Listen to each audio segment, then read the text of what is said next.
Hello everyone and welcome to my lovely studio here in Northumberland. But more importantly, welcome to the Search Press Virtual Christmas Festival. That's a mouthful, isn't it? And I really hope you enjoy all of these that you see online, because everyone at Search Press has worked really hard to produce this for you. So here we go with a snow scene. In with a snow scene, and as you can see, I've got a pre-stain on my canvas. This is just so that if I want to leave it showing through here and there, I've got a good even colour all the way around. It's nice not to just have a white plain canvas. And so what I've done is raw sienna that I've just slapped it on. You can see it's a mess, but it's all dried, and now I can put my paint on top of there, cover up any mess, but leave some raw sienna showing through here and there. And you can use many colours for your pre-stain. I like raw sienna though. But what I've got here, my Stay Wet palette. And Stay Wet palettes, mine's very messy. Everything I use is very messy. When you finish at the end of the day, just put the lid back on. And what I've got here, you have like a film underneath this, which you wet or moisten, and then put the other film, the thin film on top, and then squeeze your paint on there. And it will save you, whatever it costs, it will save you that amount of money with the paint that you don't waste and throw away at the end of the day. Because as we know, acrylics dries up very quickly in your palette and you have to throw them away at the end of the picture. These have been in use for probably a month, 6 weeks now. Anyway, on with the sky wash. And I'm using a 1.5 inch wash brush for this. And all I've got a little bit of water into it, slightly damp, cobalt blue and titanium white. I'm mixing those, plenty of white into them. There. And just like decorating the lounge, slap it on, move it around, big brush strokes, and filling in.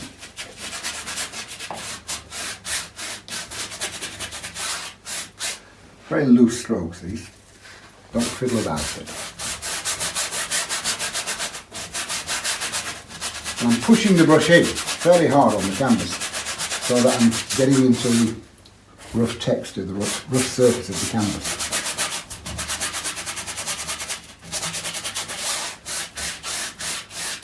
And then as I come further down, a little bit more water, a tiny touch more water, and more titanium white. Like so. And a bit more blue. And that. And again, more white.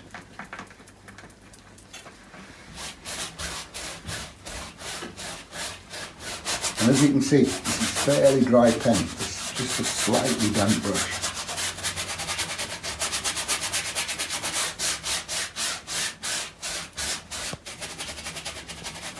And pushing it. And you can just see little bits of raw sienna glowing through there. Here and there. It's just a basic base colour. And again, more white, a little bit more water this time. More titanium white. It's titanium white I'm using. There's lots of different whites. Titanium white is a good standalone white, but also it's a good mixing white. And a little bit further down. I'm coming just below half really. Lots of people talk about rule of thirds, and I've seen people measuring pieces of paper or canvases out to see that they get exactly a third or 2/3. It's not that important, don't get uptight about it. The only important thing is that your horizon line is not bang in the middle, because that split your picture in half. Either slightly above half or slightly below half, and that will do fine. Now, into that blue and white mix that I've got going here, I'm adding a tiny touch of Payne's Grey there. So it's all slightly darker. There you see. Put that in there. Oh, scary. Scary. Bit more here.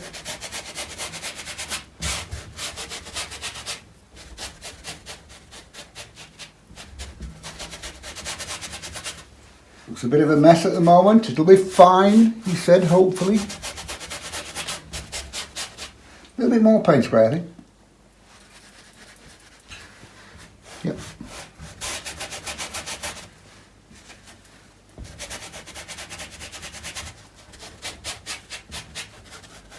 Now I'm going to wash my brush out well. Good slosh out there. Squeeze it between my fingers. And just titanium white this time. Go in there. And pop that on.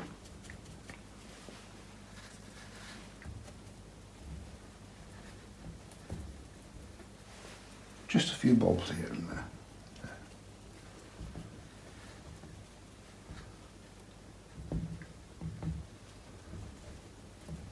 That'll do.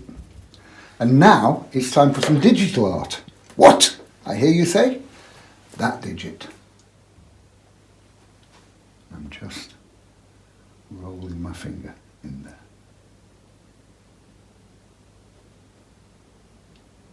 Bring it down into the grayer mix.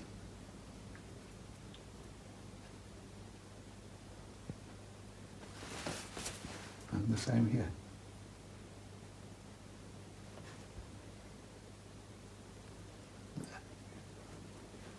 I'm just smoothing the colours in together now.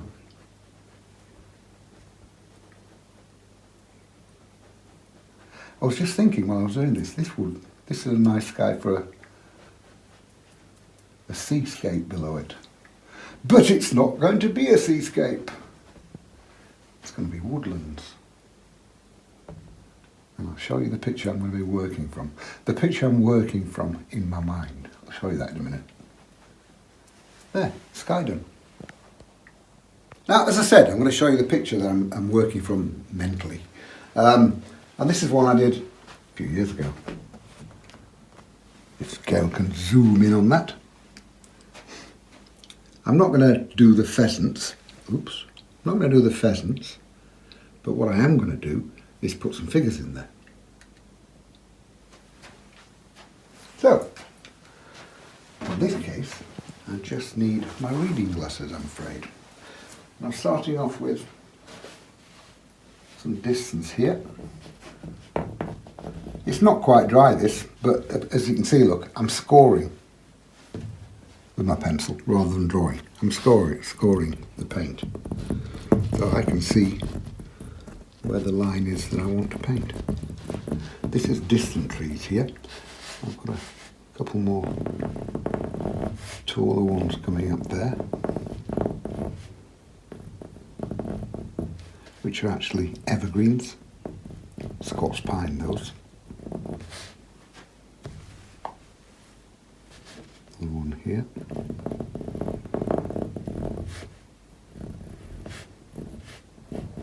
So Scots pine will introduce a little bit of green into the picture.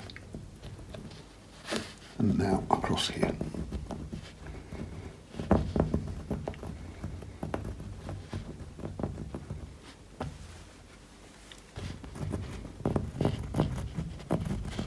All the way across.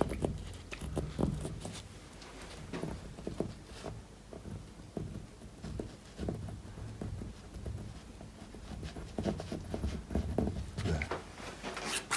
Now underneath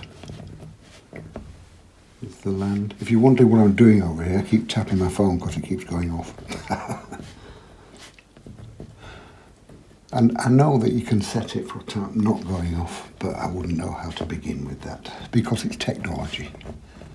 All the way across there, it's like a snow line below the trees. And now here, I've got the path, the path.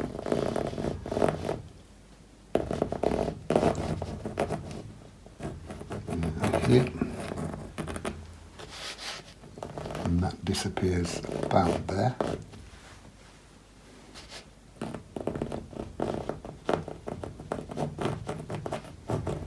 And it gets wider here.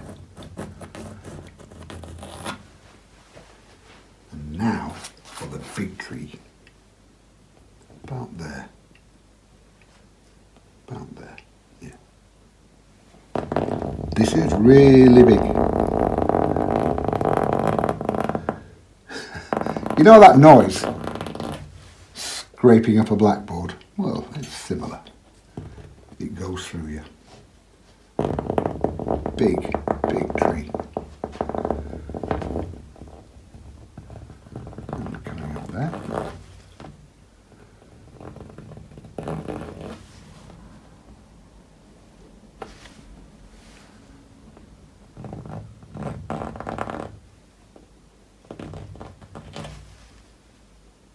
And another twig, another bough coming out there.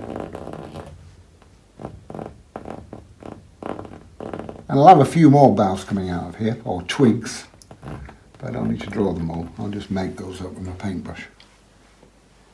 And behind, a couple more trees, middle distance there.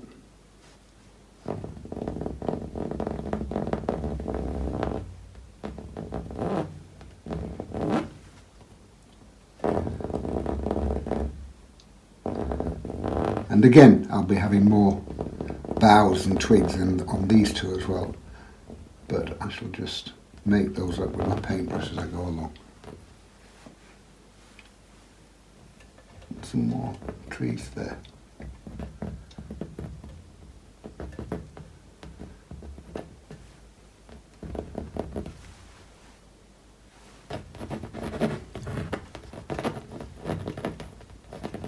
And that'll do for the drawing. I'll put the figures in with the paintbrush.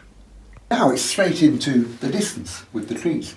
And there's quite a few colours going on in trees. Even though it's a winter scene and there's no foliage as such, apart from the Scots pines, but there's quite a lot of colours going to go in there. Don't just have white.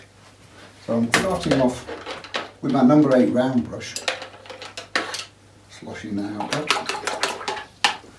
And what I'm doing, I'm going on first of all with some raw sienna. There it is. And like I say, that's been squeezed out for weeks and weeks. Bit of that there, raw sienna. Again, not much water on the brush. I'm just tapping on it.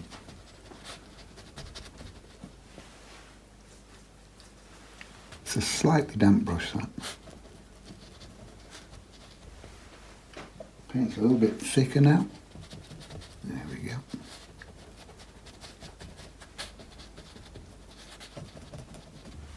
And again, a little bit thicker.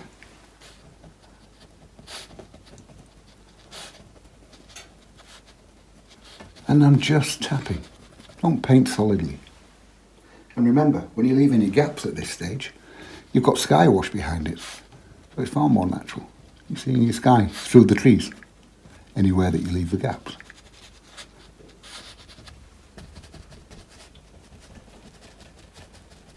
Now, a little bit of burnt sienna. So I've got raw sienna first and then burnt sienna. Again, that's been squeezed out for weeks, look. Some of that down there. And on this, we're going to have the light coming from the left. Any ideas why? So that I can cast shadow across here.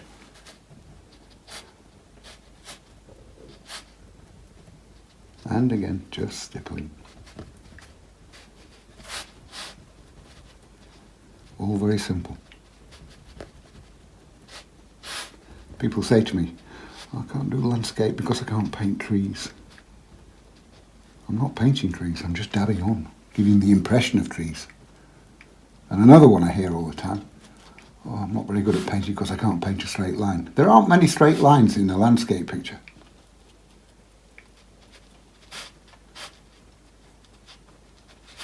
Like that. Now, raw umber. You see what I mean? A lot of colours in this. Raw umber. Raw umber's the only brown I use. Again, that's been out for weeks as well. Raw umber's the only brown I use. So if you take your raw umber and add a little bit of blue into that, you've got sepia. Add a touch of burnt sienna into your sepia mix, you've got Van Dyke brown. Take your raw umber and burnt sienna together, just the two, and you've got burnt sienna. So I've got 4 different browns from one tube. It's a lovely brownish raw umber. That's mainly going to the base, look. If few bits going up, but mainly in the base.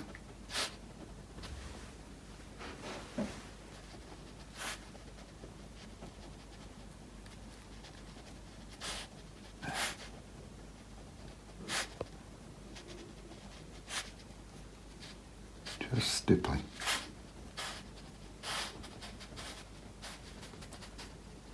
Now some Payne's Grey.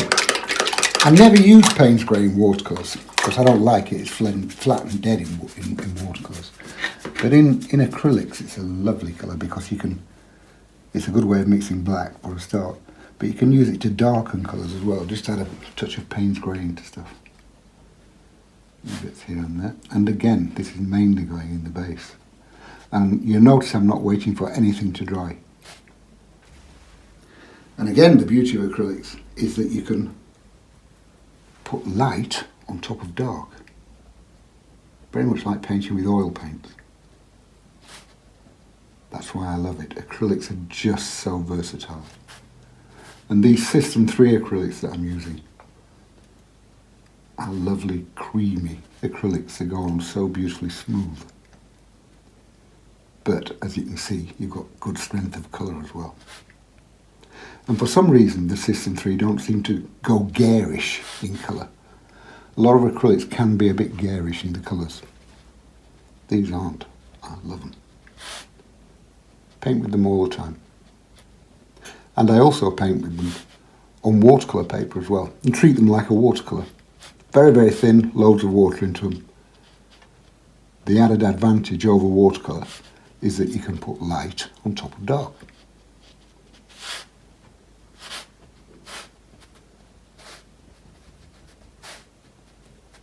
Which I will do when I add the snow to this lot later on. Now for once, actually before I do anything else, I'm just going to tap on with my finger a bit. Just merge a few colours up.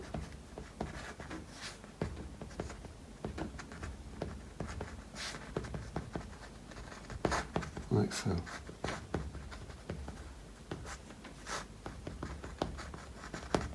There. Now, for once I'm going to use my rigger brush, number 4 rigger brush. There. And again, Payne's Grey. I'm going to have those Scotch pine in there.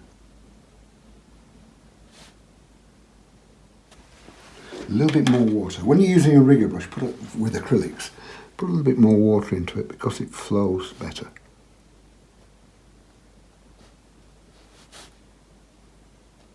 And again down that.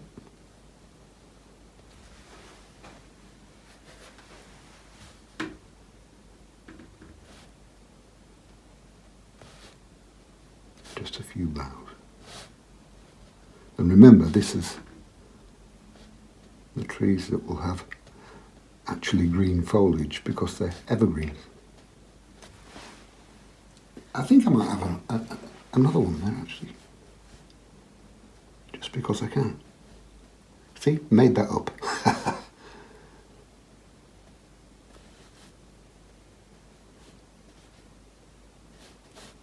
There. Now, a little bit of Naples yellow. Naples yellow is a lovely colour. It brightens and lifts everything you put it on. But just don't overdo it.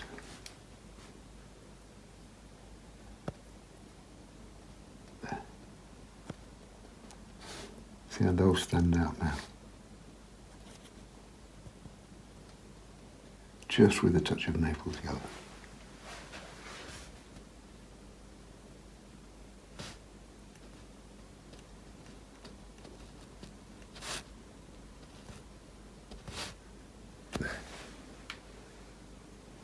Now, like I say, this has got foliage on. So what I'm doing, I'm going to my 3/4 inch brush.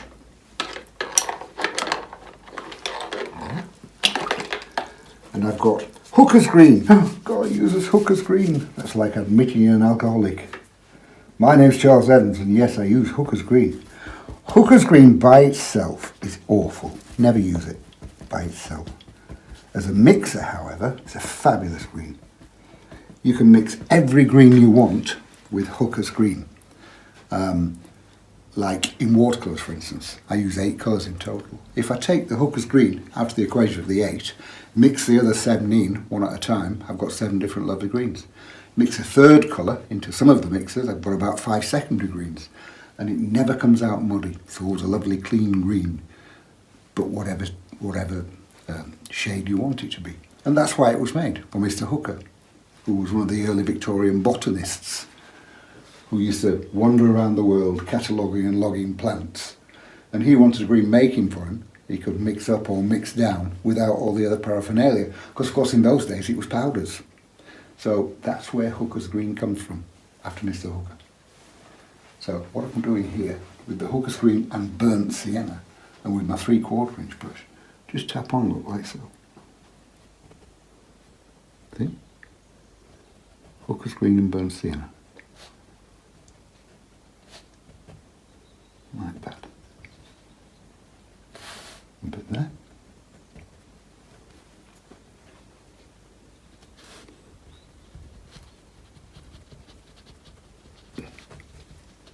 Now, a little bit of, I'll put a little bit more there, I think. A little bit of Payne's Grey, wash out, squeeze it out on my smock, and just Payne's Grey. Some of that in here.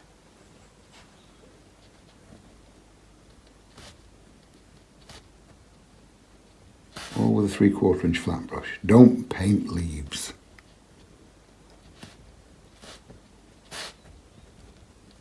Now again with my finger, just tap on. I'm not rubbing, I'm just dabbing. Merging colours together.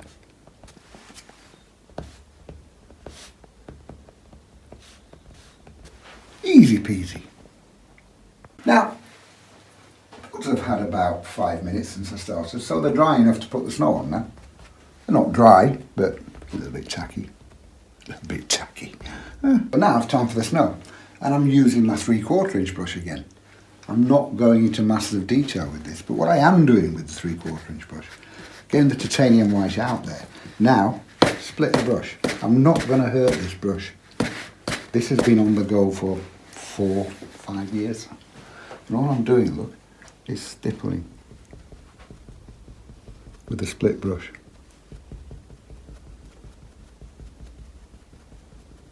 A bit over there.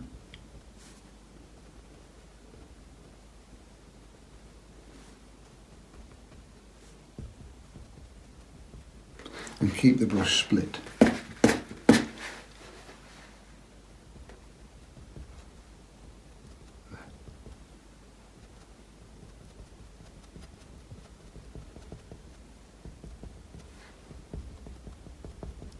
Just stippling. And I've been really hard with the brush in the palette when I split it, like so. But when I go onto the canvas, I'm doing it very gently. Because you can imagine, if I pressed on really hard, I'd close the brush up again, wouldn't I? So hard in the palette, gentle on the canvas. That's quite a good little mantra, that.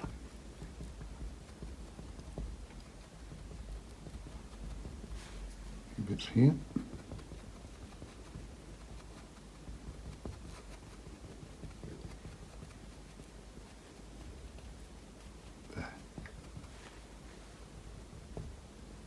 Now, whilst I'm still in with the white, a little bit of blue into the white. And again, split the brush. Because even when you're doing the snow, you've got different shades of the snow. White in shadow, for instance, have blue into it.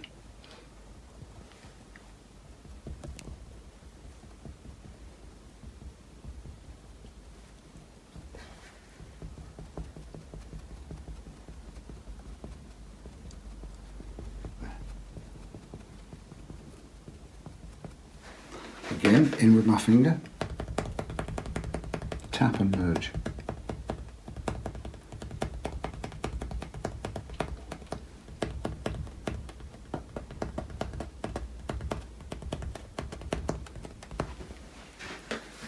Now again, with just white, bring this down for the rough stuff at the base of the trees.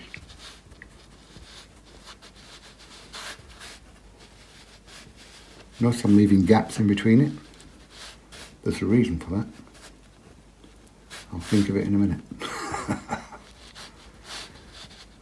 The old ones are the best.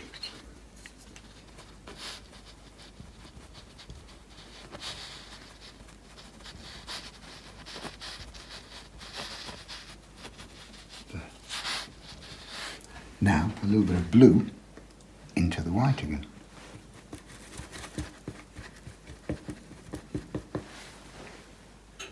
Put some of that in there as well.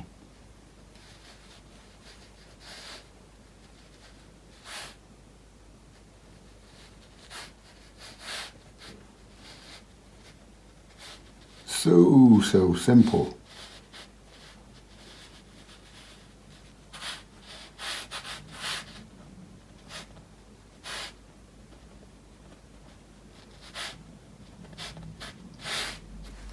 And again, here with my finger, just stroke and merge.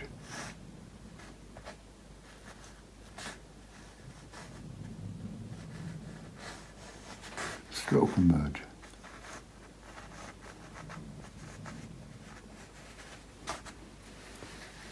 And we'll have a little bit of snow just up the side of those Scotch pine. Just with white. This time, the sharp edge of the 3/4 inch brush.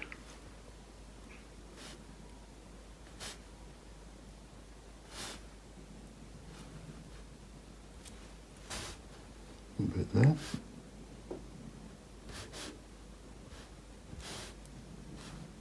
And that will do for those.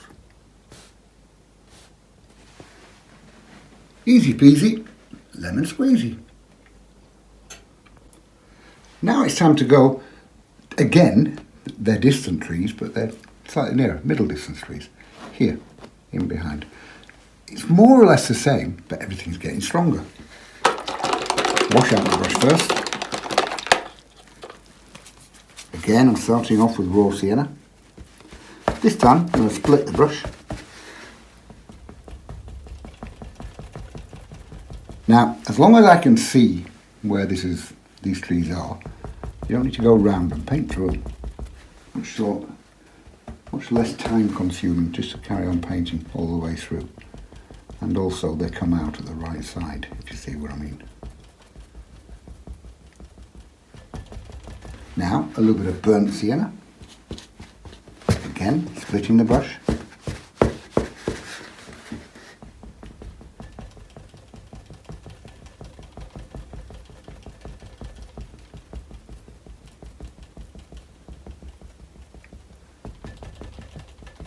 And again, raw umber. And again, split the brush.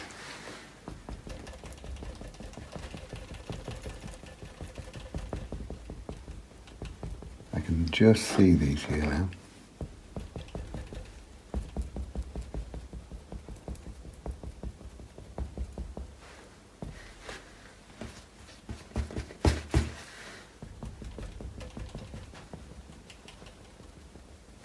And again, Payne's Grey.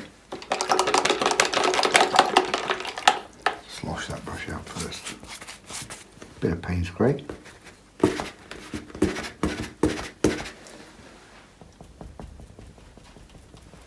Nice and dark down there.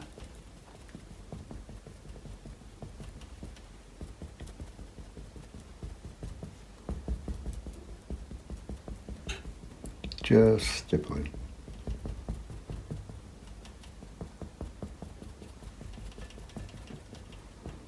Now before I put any snow on those, I'm just going to go in with my fingernail, look, back of my little fingernail.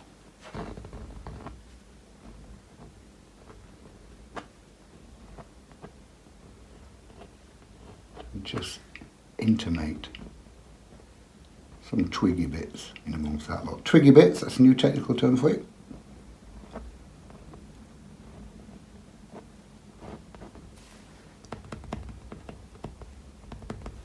And I'll give those a second just to settle, and then we'll have the snow on those.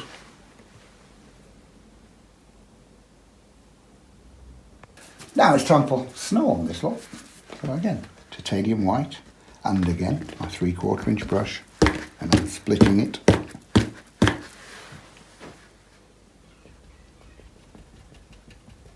The snow makes such a big difference, especially on a snow scene.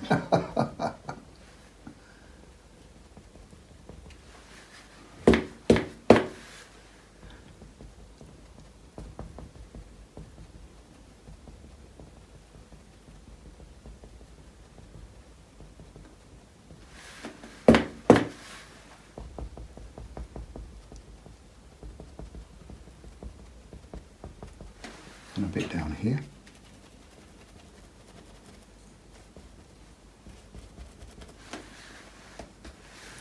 And again, some more there.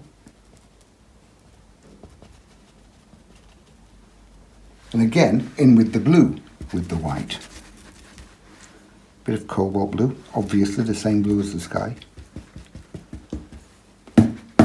Splitting the brush to start with. It's mine down there.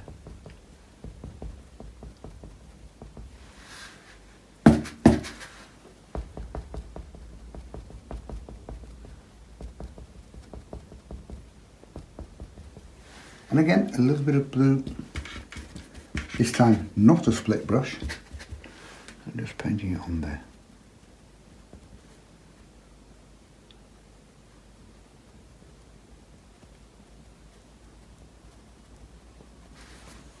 Now, just with my finger, merge ever so slightly, stroke and merge.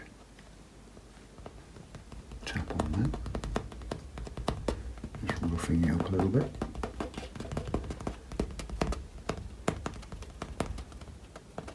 There. Now it's time for these trees sticking above the parapet here, middle distance. And I'm going to my rigger brush to start with. And I've got here raw umber mixed with Payne's grey. So I've darkened the raw umber. A bit more water so it flows. And here we go, look.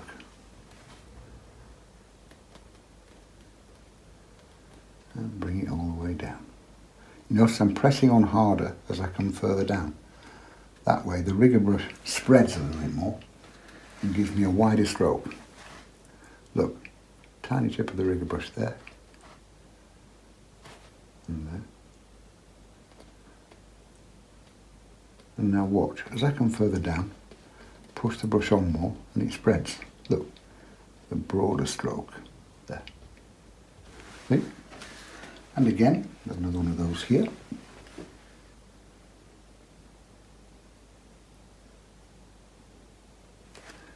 And another one. As I come further down, press the brush on. And it spreads. Need some more paint in that one. There, spread it.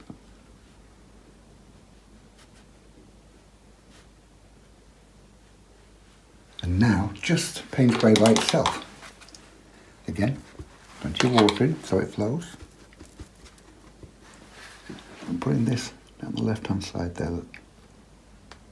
Sorry, down the right-hand side.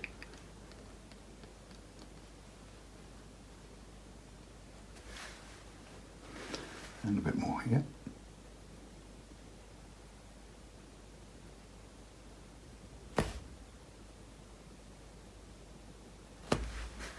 And the same on the other one.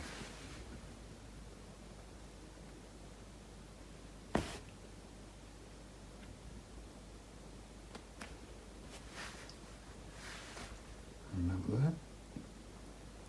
You notice even I went quiet then. Concentration. The other thing about acrylics is they're beautiful for painting outdoors on location. Because you can paint them pretty much like an oil painting, good and thick and strong on canvas. But of course, by the time you've finished and it's time to pack the car up, the acrylics have dried, so you haven't got any sticky mess to try and get home. Everything's drying that much quicker, you don't have to wait. I said outdoors on location. Of course, if I were posh, I would say en plein air. But I'm not posh. And I'm not French either, so I paint outdoors on location. A few tweaks here.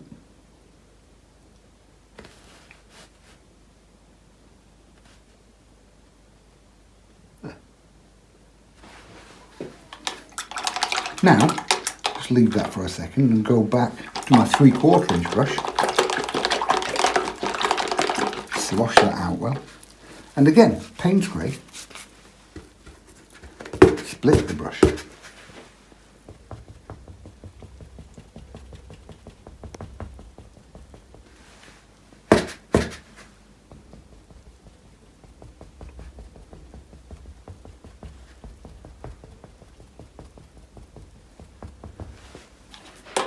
Now, just with white. Titanium white.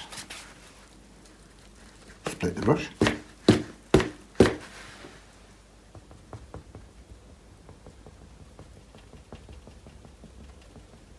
Stipple on.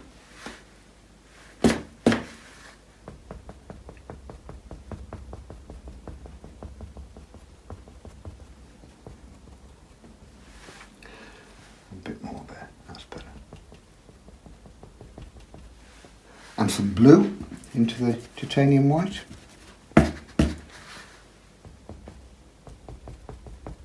Bit more blue. That's better.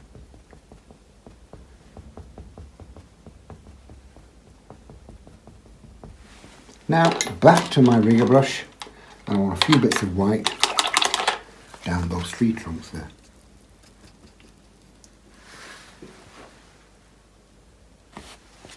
It's a bit thick, that's better.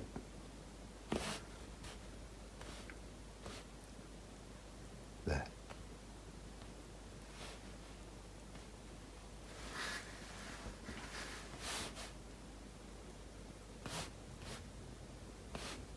Because of course after these, it's time for the big tree, the scary one, which isn't scary at all. There.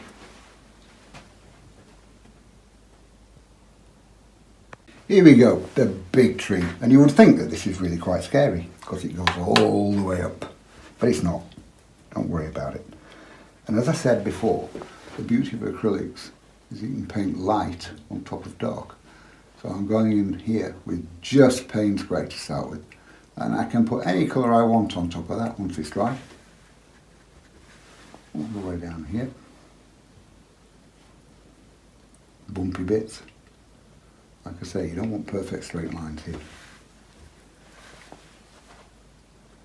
And this is all with my number 8 round brush so far.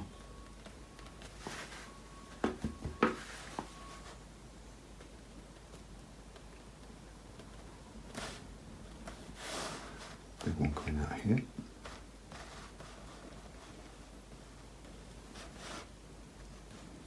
Following my scoring marks, which I did with the pencil.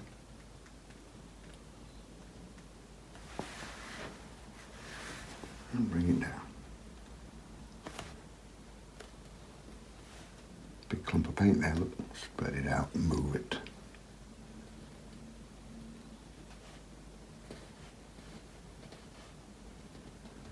Good and thick and chunky, that paint.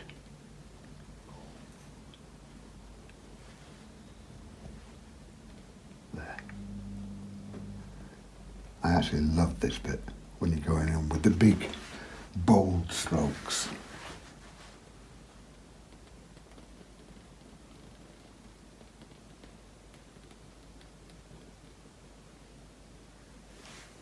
And that now really takes over in the landscape.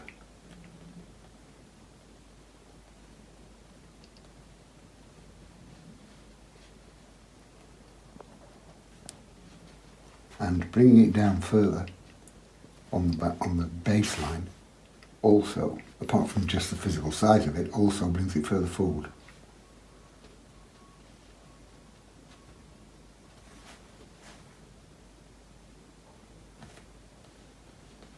I'll just give that a minute to settle before I put more colours on top.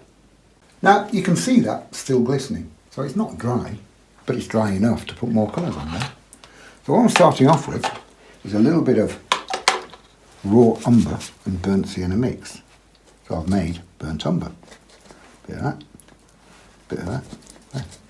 Nice burnt umber, readily made. And what I'm using is my round brush.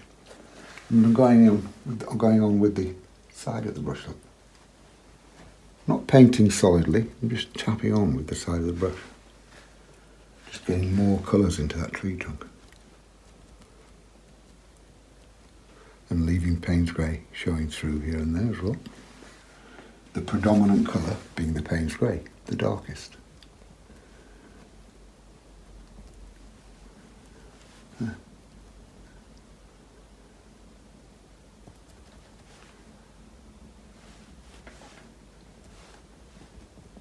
Now I want a few touches of raw sienna as well.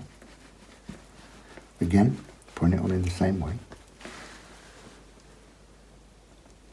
Yeah.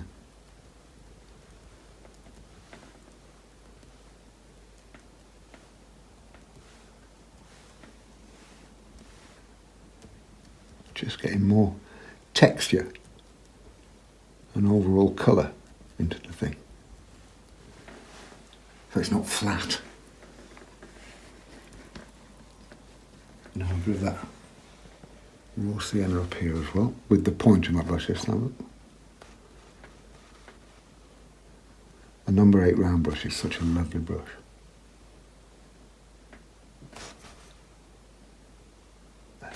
Now, a little bit of Naples yellow. And I'm going to have more light coming from the top here. The light's coming from the left. The sun's in the sky, isn't it? So I'm going to have more light in the top of the tree. So a little bit of Naples yellow. I'm just painting that on like so. See?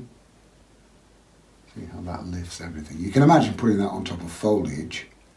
It's beautiful on top of foliage. It just adds instant light to your foliage. Like that there as well.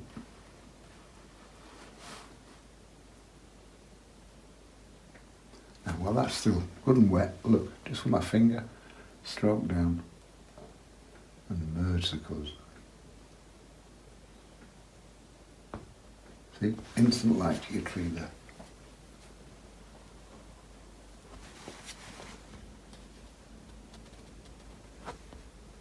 A bit more there, I think. There and there.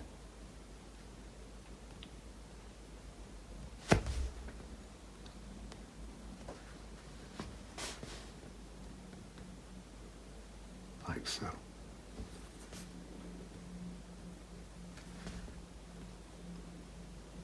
There. See what difference that makes? I'm just going to have a few little taps of that here and there in amongst the trunk itself. Don't want much.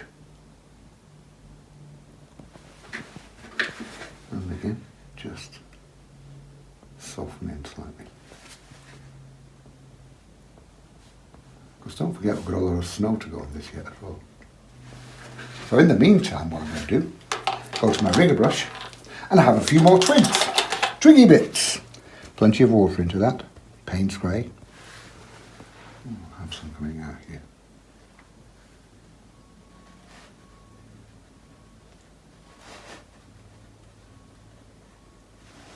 And I'm just flicking the brush around a little bit here. They're not particularly planned.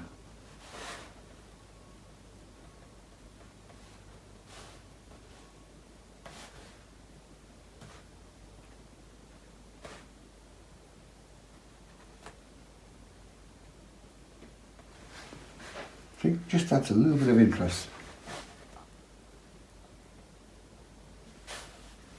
Now I'll have some coming out across here as well, which will cut those further back.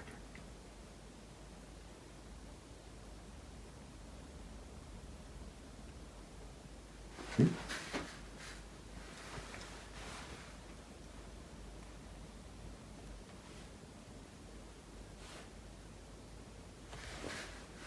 Another one again.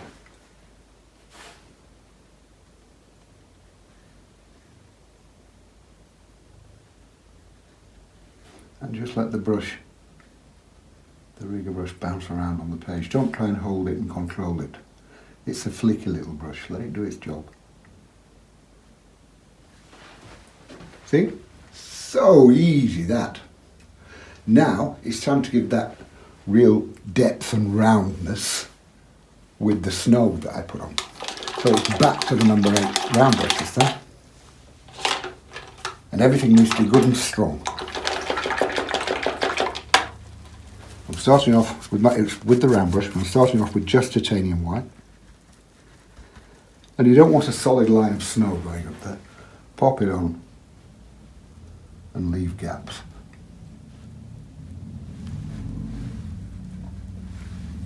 More here.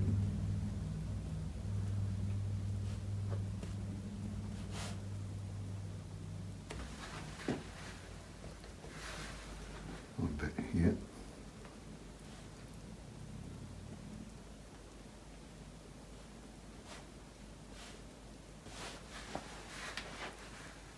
Keeping that white good and thick.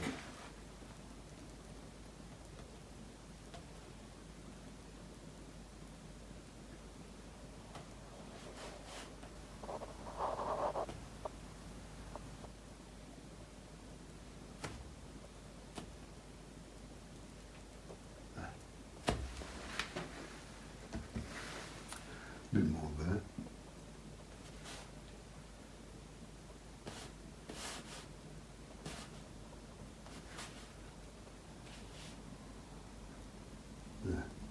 Now, what gives the tree the roundness is, like I say, anything going into shadow, white going into shadow, is going to have a touch of blue. I'm going to put quite a bit of blue into this, look, there, cobalt blue, and a bit of titanium white. There.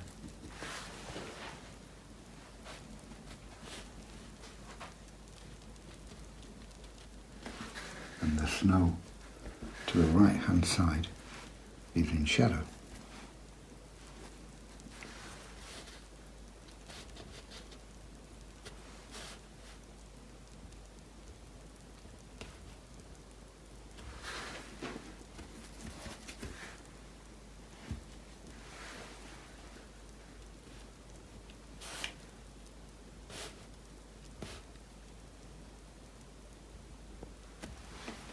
Now, just with my finger, merge down the centre line there.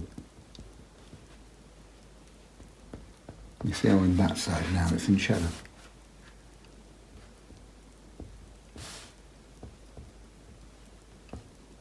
Isn't that simple?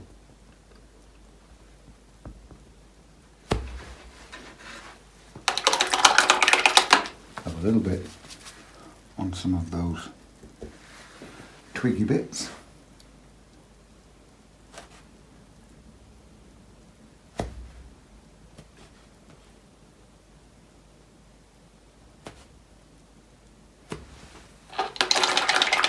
A little bit more blue.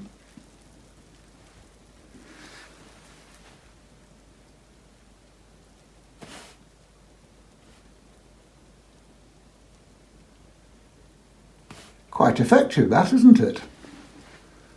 Now, I want a bit of rough on the side, so to speak. You know what I mean? On the side of the tree trunk coming out. So again, back to my rigger brush. And again, Payne's Grey. And all I'm doing, loading the rigger brush with Payne's Grey. Now, lay the brush on the side of the tree trunk there and flick out. Look.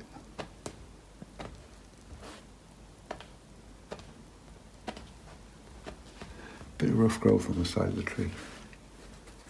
Again, another one there.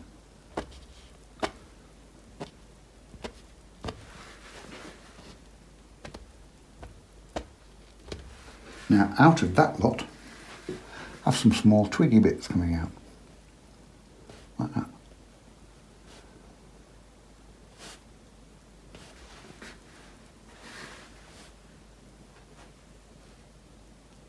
There. And there you go. Big, scary tree done. But as we can see now, it's not that scary.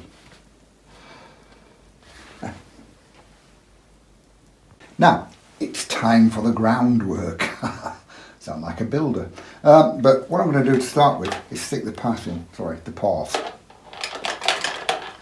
And I've got a little bit of raw umber and a little bit of burnt sienna here. And enough water into it so it spreads very easily. Quite a thin wash that, look. And that's for the path.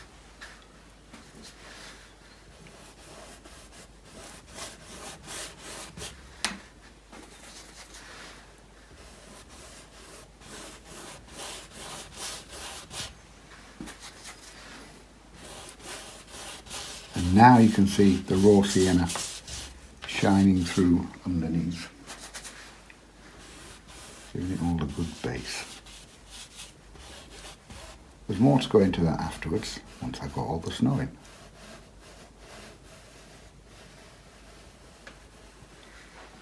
In the meantime, whack some snow on. I'm starting off, obviously, with titanium white and with my 3/4 inch brush. There. Get some in here. Good and thick and strong now, look.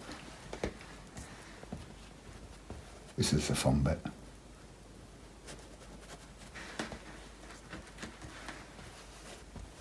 But even in just big blankets of snow like this, it's not all white. It'll be all white, but it's not white. Got more colours going to go in there. And we're going to have some grass sticking out through the snow as well. But at the moment, just big dollops of white. Yummy.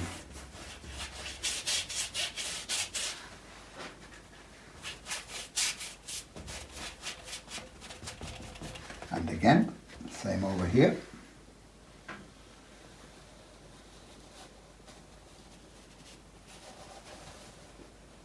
I love snow. Lots of people hate it. I love it. I'm like a big kid when it snows. My dogs are the same, Frank and Bert, 2 black Labradors I've got. And they're like big kids in the snow as well. So we're all a bunch of big kids playing out in my field when it snowed. This landscape, incidentally, is just across the field from where I'm standing painting.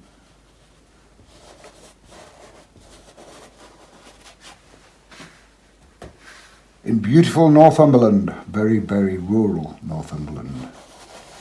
I'm very fortunate. I've got the sea about 1.5 miles away, Drawridge Bay Beach, which is lovely, about 8 miles of golden sands. But I'm in the middle of nowhere as well, in a little village. Big dollops of white again, loads of it. And again, like I said earlier, you can still see raw sienna shining through.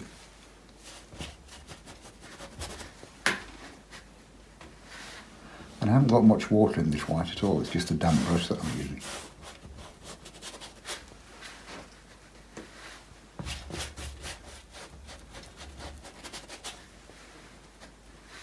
There.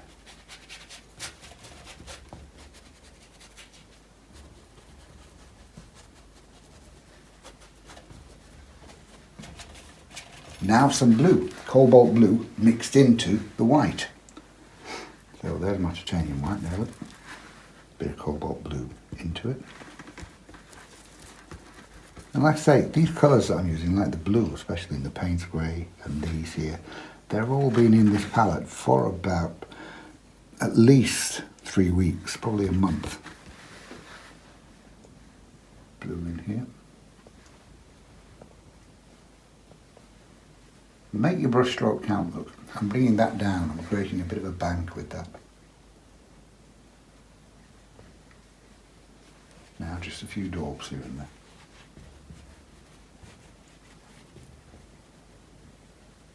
But I don't want to give that a chance to dry. So before I go to that side, I'm going in and merging.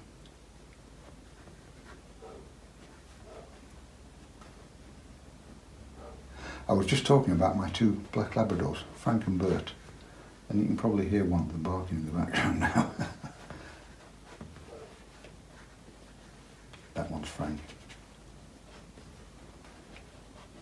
See, it becomes more like snow as soon as you get some blue in it. Still more to go on there, but more of this blue and white mix over here. Create a bit of an undulation look. Don't put straight lines on. Make it a little bit bumpy. That's another technical term for you, bit bumpy.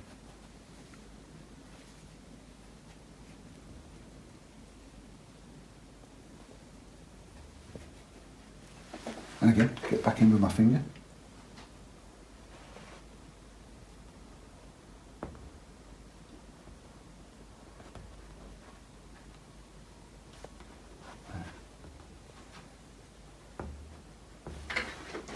And build up a little bit more with the blue over there in the distance. There. A bit more down here.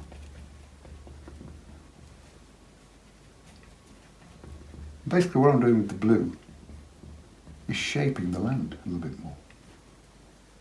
I'm also adding shading and different tones into the snow, yes. But with those strokes I'm shaping the land a little bit more. Like this bit down here, prime example. Now, a little bit of Payne's Grey into the blue and white mix up.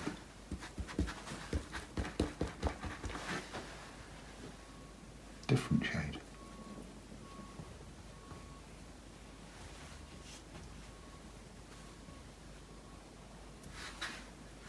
And again, a bit more Payne's Grey. And again, shaping the land with a bit of a sharp edge there as it comes down to the path.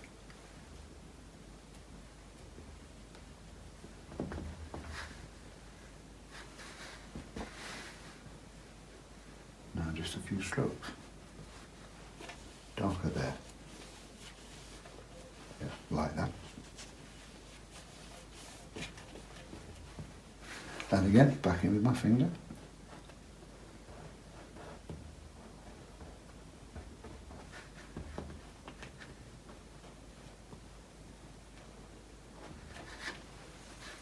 And a little bit of that over there as well.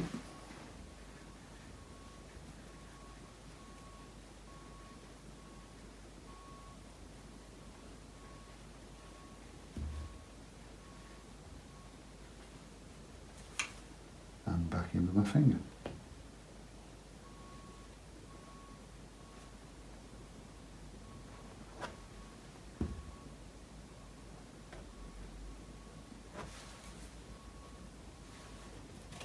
A bit darker there.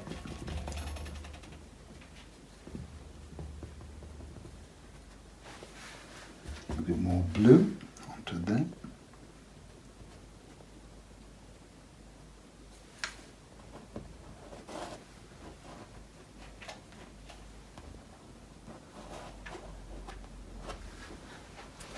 Now, some grass.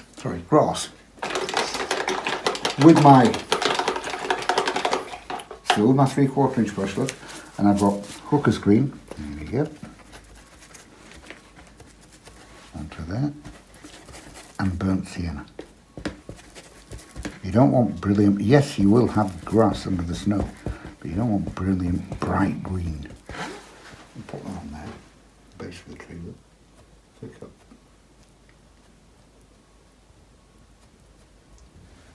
And a few touches coming out here and there.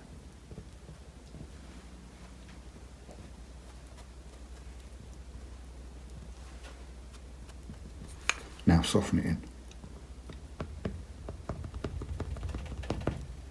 So it's not too sharp edged when it meets the snow.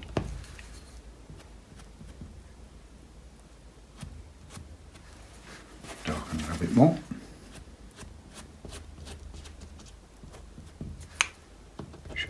And again, soften at the base. I've got more to go in there in a minute. I'm just darkening the green again. Hooker's green, burnt sienna. And we're going to have a few flicks of that over here.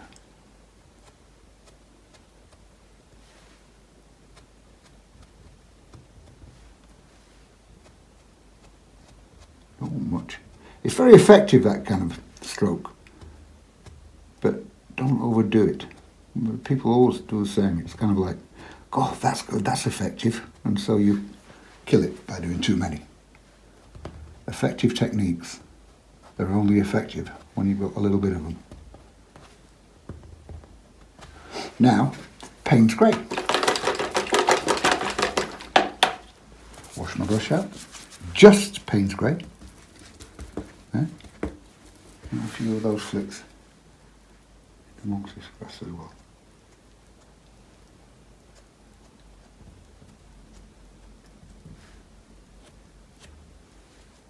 There. Obviously the white's still wet, so as I'm going on, I'm picking it up. If you want to keep the dark dark, keep dipping in. And again, softening.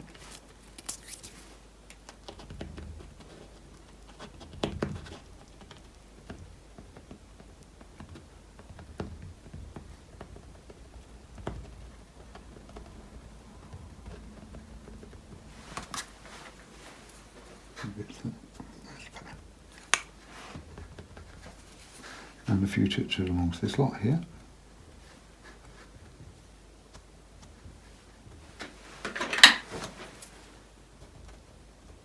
I've changed fingers now because I've got so much paint caked on that one.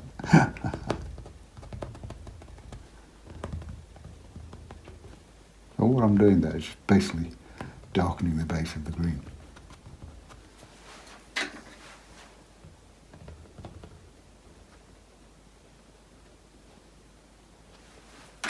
Now back in with white.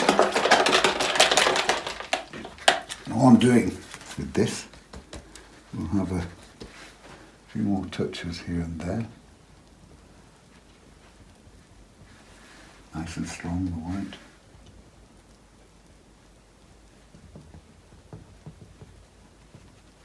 Basically I'm just roughing the snow up a bit by dabbing up.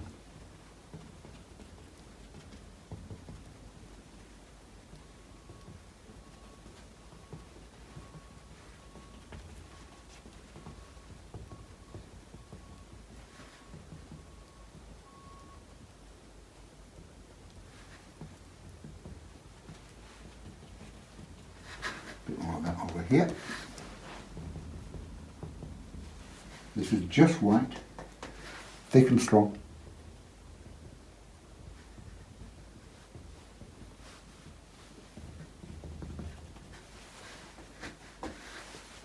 And I'm just dabbing.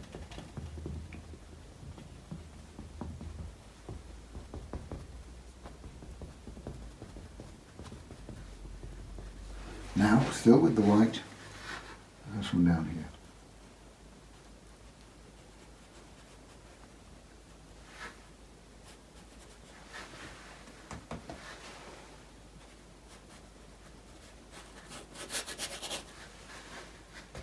Nice big chunky bit there.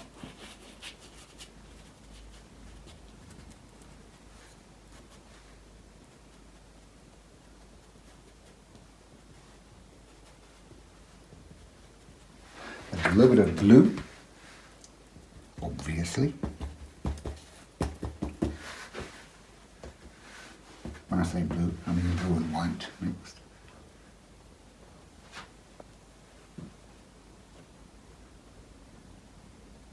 Let's go into the right hand side of that.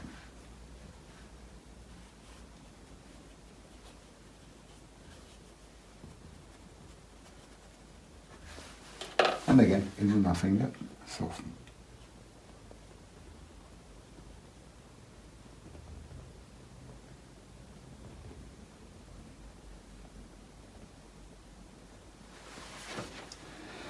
There's really only one thing left to do now, apart from the final shadow, and that is to stick a figure in. And before I do that, I just need to give it a minute, not to dry, but just to be not as wet as it is at the moment. Because I need to put my hand on the canvas for that. I'll just give that a minute and then we'll do the figure. Now, time for the figure, and I think we're going to place the figure about here.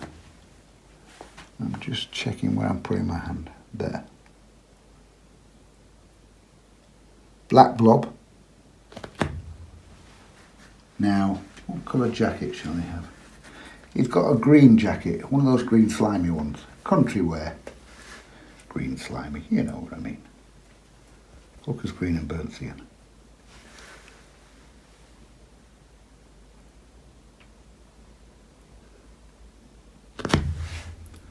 That's a black blob, or should I say a Payne's grey blob.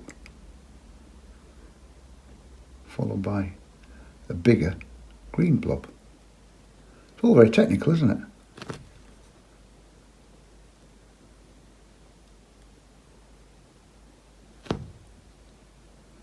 Coming down to that. Now, brown trousers, I think. We're sticking with the country theme. Bit of raw, but just by itself.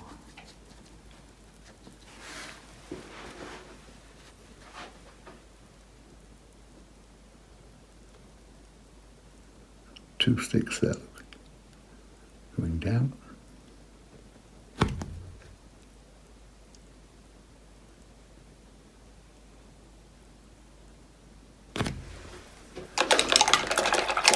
Now a bit of Payne's grey, just by itself.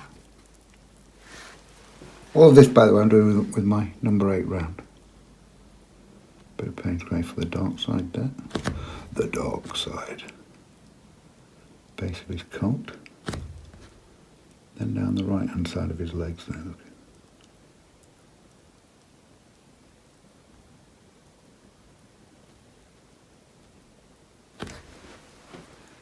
Now a little bit of light as well. And that green that I've just finished with, I'm adding a tiny touch of titanium white to the green mix. And pop a little bit on there.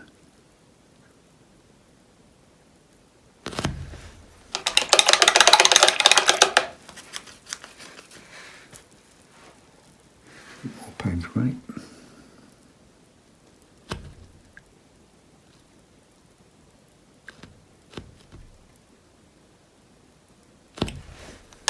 Dog. Actually, I'm going to put a little bit of white just to the side there as well, of the head. There. The dog will have a black Labrador, which is Payne's grey.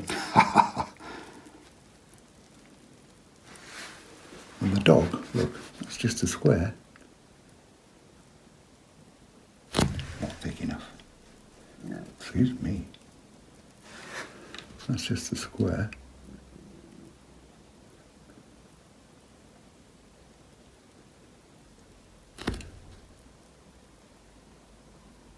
With a small square inset. A couple of sticks down here. Tail on there.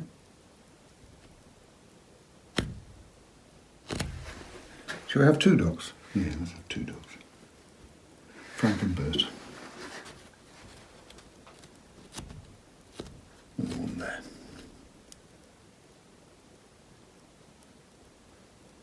Square.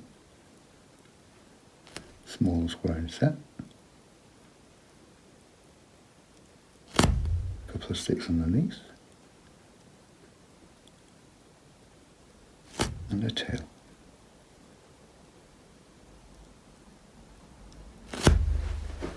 Easy peasy, or what?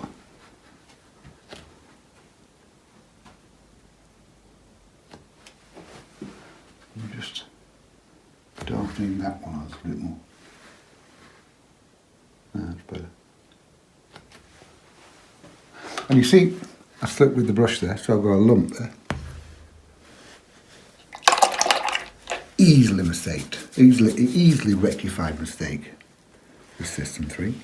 It's snow behind it, so a bit of white there. There we go, mistake gone. Simple. Now, to finish this off, I need some shadow. from that big tree especially. So I'm going back to my 3/4 inch brush, and I've got Payne's Grey with a touch of blue into it. So there's my Payne's Grey, look. Now put some cobalt blue into it as well, there. Whatever's casting a shadow, touch it first. So that tree is casting a shadow.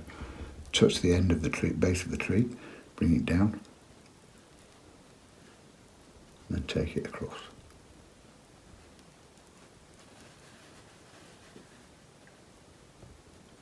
Then bring it up again.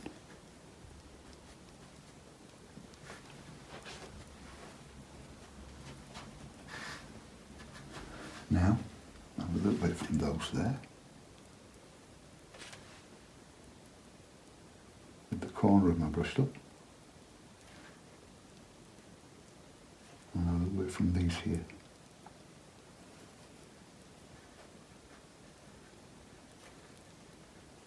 Bringing that across as well. Soften at the top there. And now I'm just going to add some shadow at the edge of this snow here as it comes down to the path.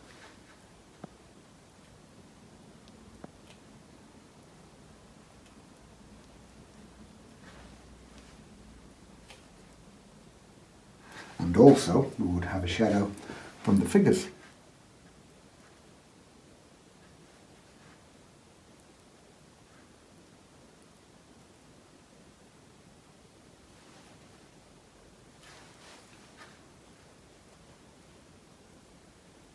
And smooth that out. There. I'm just going to darken that a little bit more there.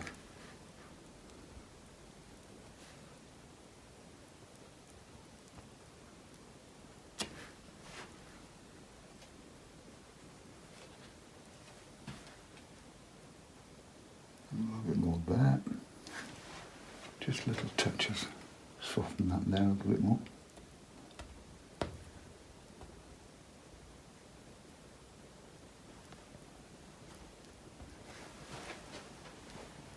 And a little bit more of that dark stuff in there as well.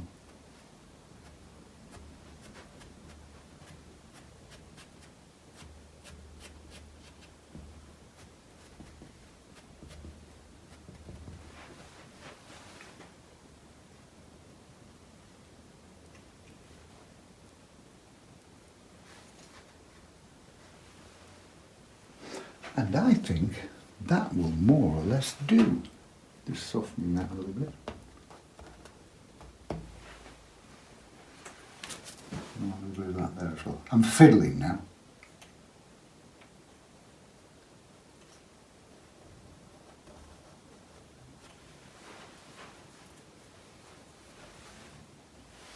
Now, where I've got the shadow here in the path, just with a wet brush or a damp brush, pull it out a bit across, look, like that.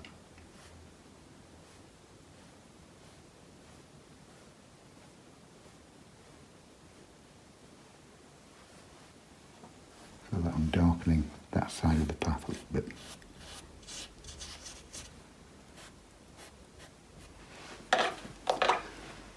And that, folks, is that.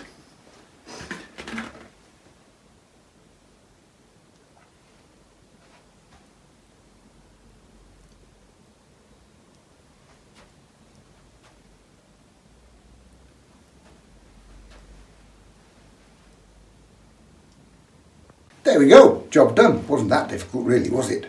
It's a fairly big canvas, that one as well. But there's only one bit of real fiddling there, and that was with the fingers at the very end. And even that wasn't done with a tiny brush. The rest, the only time I used my rigger brush was in twigs, just a few, but that's not fiddling either. The brushes I used, I've been using these for years, and they just get so much abuse. These are aquafine brushes, Daler-Rowney. Everything I use is Daler-Rowney anyway. But aquafine brushes, I use these, they are strictly speaking watercolour brushes. But as you can see, these are well used with acrylics. I use them for both watercolours and acrylics. 1.5 inch flat, 3/4 inch flat, number 8 round, and a number 4 rigger. The paints I use, I mean, those will just stand, well, you've seen them being split And look, goes straight back to shape, no problems whatsoever. So, it'll take any amount of abuse. And they're very inexpensive. I think that on my website is about £2.50. That 3/4 inch flat brush is about £4. You know, they're very inexpensive brushes, but they will stand the abuse and hold a heck of a lot of water. The System3 paints, these are just amazing. While you see them going on, they're beautiful to use. System3, very inexpensive. Daler-Rowney System3, and it's kind of like, I think these are £2.70 a tube on my website. Anyway, I don't know about anywhere else, and they're just so lovely. Likewise, get yourself a Stay Wet palette because they save you a heck of a lot of wasted paint.